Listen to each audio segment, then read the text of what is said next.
हेल' लोगोफोर, दा बे समाव नोंथांमोननो थांनाय 3 आरो दिनैनि 4 नभेम्बर बे साननैनि कारेन्ट एफेयार्सखौ बाहाय होनो नागिरदों आरो बाहाय नोंथांमोना नुनो मोननाय जागोन वर्ल्डनि खौरांफोरबो। दा बेनि पिडिएफ फाइलबो नोंथांमोना मोनगोन, बेखौ डिसक्रिप्सनाव लिंक दङ, बेजों थांनानै डाउनलड खालामनानै लाब्लाबो जागोन पिडिएफ फाइल। दा फैदो फारि फारि जागायलांदिनि मा दङ बे साननैनि गेजेराव थानाय कारेन्ट एफेयार्सफोर। दा फार्स्टआव फैदो जे international day for crimes against जार्नालिजमखौ फालिनाय जायो होनदों माब्ला 2 नभेम्बराव बेखौ फालिनाय जायो होनदों बोसोरफ्रोमबो international day for crimes against journalism.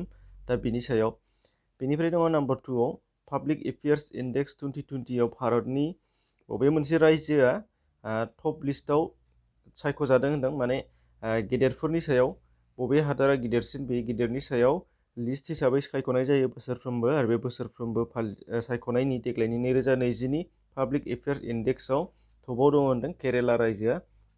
दा बेनिफ्राय दङ नाम्बार 3आव जे 28 इजुतासन पुरस्कारमनि थाखाय बबे लिरगिरिया सायख'जाखो होनदों, बे जाहैबाय पल जाकरिया बिथाङा सायख'जाबाय होनदों। आरो बियो मा बुस्थु नोंथांमोननो खिन्थाना होनि जे 28थि इजुतासन पुरस्कारम बे जाहैबाय मा होनदों केरेला रायजोनि थुनलाइनि बिथिङाव माने लिटारेचारनि बिथिङाव होनाय बयनिख्रुइबो देरसिन एवार्ड, बेखौ होनाय जायो होनदों केरेला रायजोआव। आरो बेनि थाखाय देग्लाय सायख'जानाय जादों होनदों पल जाकरिया बिथां लिरगिरिखौ।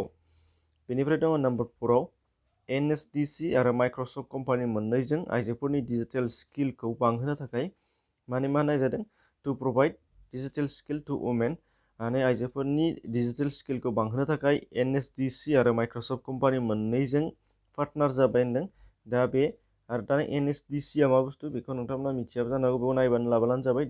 नेशनेल स्किल डेभेलपमेन्ट कर्परेसन, दा बे आरो बेजों माइक्रसफ्टजोंनो लोगो जादों। आरो बेनिफ्राय दङ पान्जाब गभर्नमेन्ट रायजोनि मटर भेहिकल टेक्सखौ 100% रेहाय होनाय जाबाय होनदों। आरो बियो फैगौ 2021 मायथाइनि 31 दिसेम्बरसिम बियो सोलिगोन होनदों।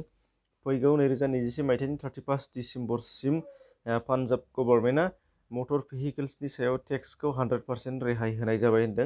दा बे पान्जाब गभर्नमेन्टनि खोथा बुंदों। पान्जाब गभर्नमेन्टआ जाहैबाय चिफ मिनिस्टार जानानै दङ अमरिन्दर सिं, गभर्नर पि.भि. सिं बेन्दर, बेनिफ्राय दङ केपिटेल चन्डीगढ़।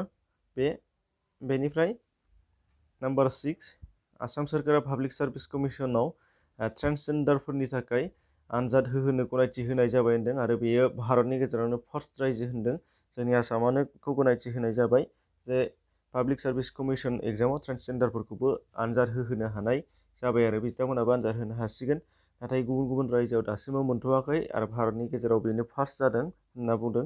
बेनिफ्राय दङ नाम्बार 7 राजस्थान सोरखारा मास्क गानथारनांगौनि थाखाय आयेन बानायनानै रायजोआव मास्क गाननायखौ मान्डेटरि खालामनानै होबाय, माने गानथारनांगौ जेरैबाबो गानथारनांगौ खालामना होदों। आरो बेयाव गानाबा आयेननि बेब'स्था लानाय जागोन होननानै राजस्थान सोरखारा बेखौ फोसावनाय जाबाय। आरो बेबो बेबायदि आयेन बानायनानै मास्कखौ जि गानथारनांगौ बेनि सायाव जिहेथु आयेन बानायदों, बे आयेन बानायनाय रायजोआ भारतनि गेजेरावनो गिबिसिन हिसाबै राजस्थान रायजोआ जादों होनदों। बेनिफ्राय नुदों नाम्बार 8आव चाइना हादरा मुलुगनि देरसिन सेन्सास केम्पेइन खालामदों, मा होनो सुबुं सानखो साननाय केम्पेइन खालामदों। आरो बेयो चीन हादरा खालामदों। आरो बिथांमोनाबो 10 बोसोरनि उनाव बे सेन्सासखौ खालामो। आरो बे देग्लायनि सेन्सास खालामनाया बिथांमोना 7थि खेब होनदों, माने 7 नाम्बार 17थि खेब बिथांमोनहा सेन्सास खालामनाय केम्पेइन खालामदों होनदों। आरो बेयो बयनिख्रुइबो गेदेरसिन होनदों मुलुगनि गेजेरावनो। दा सेन्सास रिपर्ट एबा सेन्सास केम्पेइननि सायाव नोंथांमोना बुंदों भारतनि बेलायावबो मोनफ्रोम 10 बोसोरनि उनाव केम्पेइन खालामनाय जायो सुबुं सानखो साननाय हिसाबै। दा भारतनियानो थांनाय 2001आवमोन, 2001, बेनिफ्राय 2011आव फैदों, बेनिफ्राय 2021 माने खालमासि एबा फैगौ 2021 मायथाइयाव जोंना भारतना साननाय जागोन। जोंनाबो 10 बोसोराव साननाय जायो। बेनिफ्राय दङ नाम्बार 9आव निउजिलेन्ड हादरनि केबिनेटआव भारताव जोनोम मोननाय प्रियंका राधाकृष्णन मुंनि बिथाङा मिनिस्टारनि बिबान मोनहैबाय होनदों। निउजिलेन्डनि केबिनेट मिनिस्टार बिबान मोनहैदों बिथां प्रियंका राधाकृष्णनआ। आरो बिथाङा केरेलानिमोन होनदों। बे केरेलानि बिथां प्रियंका राधाकृष्णन बिथाङा निउजिलेन्डनि केबिनेटआव मिनिस्टार बिबान मोनहैबाय होनदों। आरो बिथाङानो निउजिलेन्डनि केबिनेटआव मिनिस्टार बिबान मोनहैजेननो हानाय भारतनि फार्स्ट नोगोरारि होनदों। बेनिफ्राय दङ नाम्बार 10आव एबा जोबथा केरेला रायजोआव गिबिसिन सलार पावारजों खारनो हानाय मिनि ट्रेन खारहोजेननाय जाबाय होनदों। माने सलार पावारजोंनो ट्रेनखौ खारहोजेननाय जाबाय होनदों केरेलायाव, आरो बियो मिनि ट्रेन होनना बुंदों।